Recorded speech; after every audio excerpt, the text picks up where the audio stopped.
Wherever you are, welcome to another of my takes on China, and this one is about retirement and how it's going for some people. It came from a question to my email prompted by a Substack message from QHack2052 in Canada.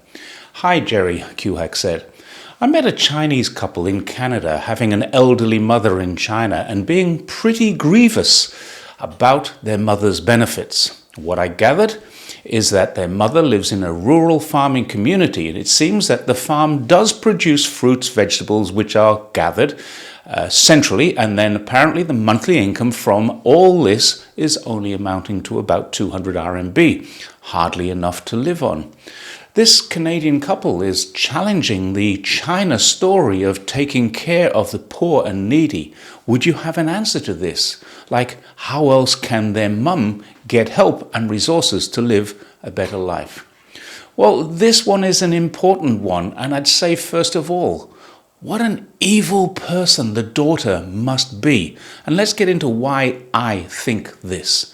The first question to her that I would have is, what are you doing about it? Rather than what should China do about it?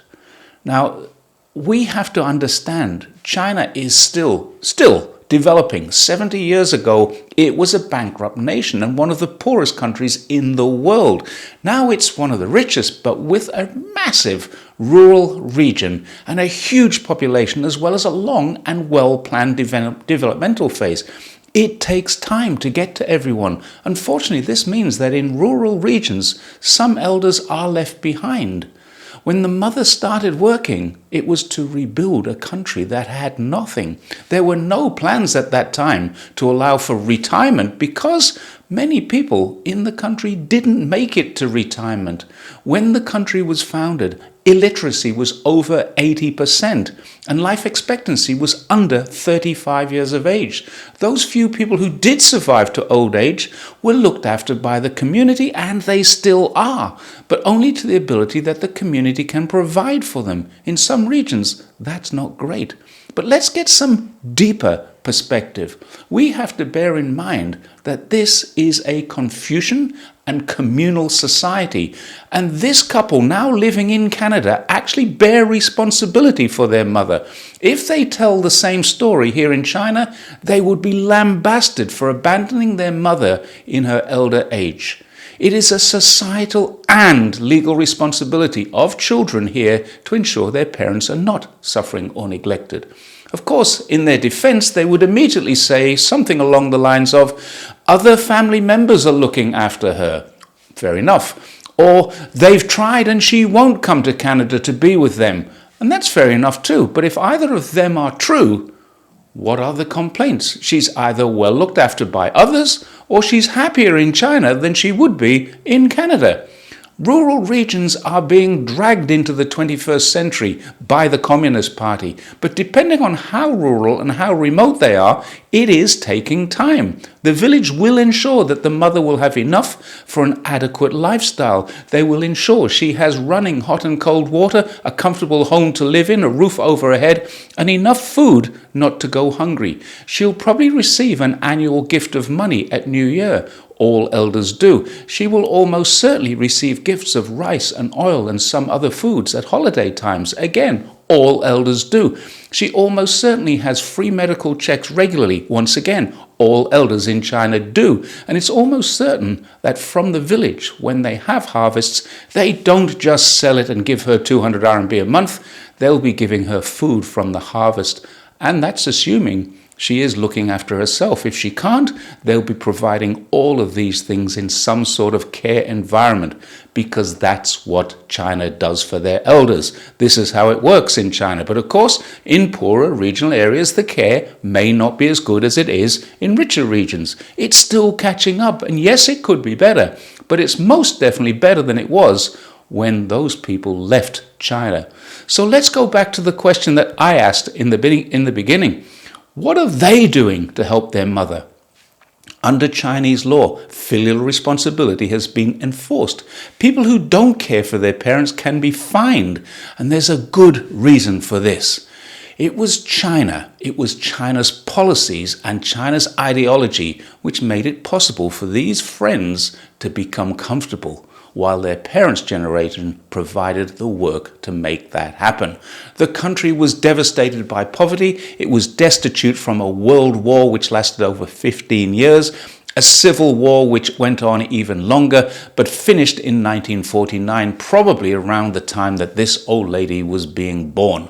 Around that time too, the treasury was looted by the losers of the Civil War, leaving the new People's Republic of China with nothing other than the hard work given to improve this country by those people from that generation. China now provides full social security benefits to anyone who's worked all their lives. Just the other day, I met with a former student who's now 52 years old. She's retired and lives on a pension. But 70-year-olds and older will not get the same pension, and certainly rural farmers will not. When they were starting their working lives, Social Security was a plan, a goal, and most certainly not a reality for them. They, like their parents, their grandparents, and every other generation before them, would have entered the workforce knowing that they wouldn't have a pension, but they would have children to look after them when they got older. That's historical fact. So the country expects, as does society in a Confucian way, that this friend in Canada repays the hard work her parents put into making it possible for her to be where she is today by caring for their elders.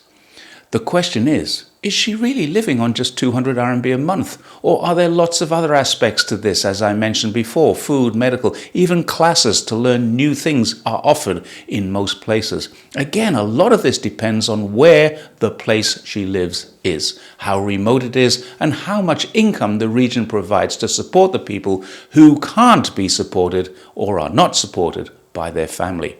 Eventually, as all people do, she will die. What can the village do to prevent this? And will these friends complain of this too? There's another aspect to this that people don't consider when complaining, and that is this. How did this couple end up in Canada to make complaints about China? They got out of the impoverished village. They got good jobs in a city somewhere. They learned to speak English through an education system that was developed as their parents were getting older, and the country has looked after them to the point where they were able to save enough money to emigrate to a developed nation. Now they complain that the country wouldn't look after their mother when they themselves are not looking after her either. And if they are, why is it she only has 200 RMB a month? So let's put this into another perspective. 200 RMB a month is only 29 Canadian dollars, maybe 30 Canadian dollars. These people too poor? Are they too poor that they can't send 100 a month? If they could, she'd have 1,000 RMB a month. And believe me, in a village, most people will live quite well on that and save some. If they aren't supporting her, then 200 RMB, in my opinion, they're the monsters. Not China. If all they do is complain about what China isn't doing for their mother, they're also ingrates. Their parents struggled for years to build a country from nothing and bring up children with what they had. Now, I wish this lady had come to China and complained to the local government that they weren't doing enough for her mother. I'm absolutely certain she would receive very little sympathy. She wouldn't get it from me either.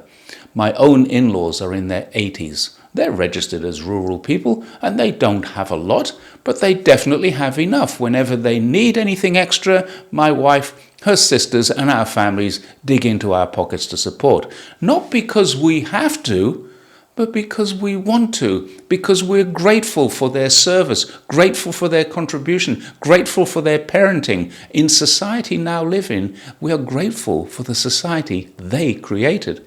Sure, there is less money in rural regions, but at the same time, there's less need in those regions for money. Food is plentiful, homes are comfortable, education is free, healthcare is affordable. Society looks after the people who either have no one else to look after them or who can't look after themselves. The problem here isn't China or what China does or doesn't do. The problem is a whinging, whining person who isn't grateful enough to her mother for what she's provided in life, nor is she grateful enough to her country that gave her the opportunities to become what she has become in life. Now, I'm sorry. If this lady complained to me, she wouldn't get a lot of sympathy.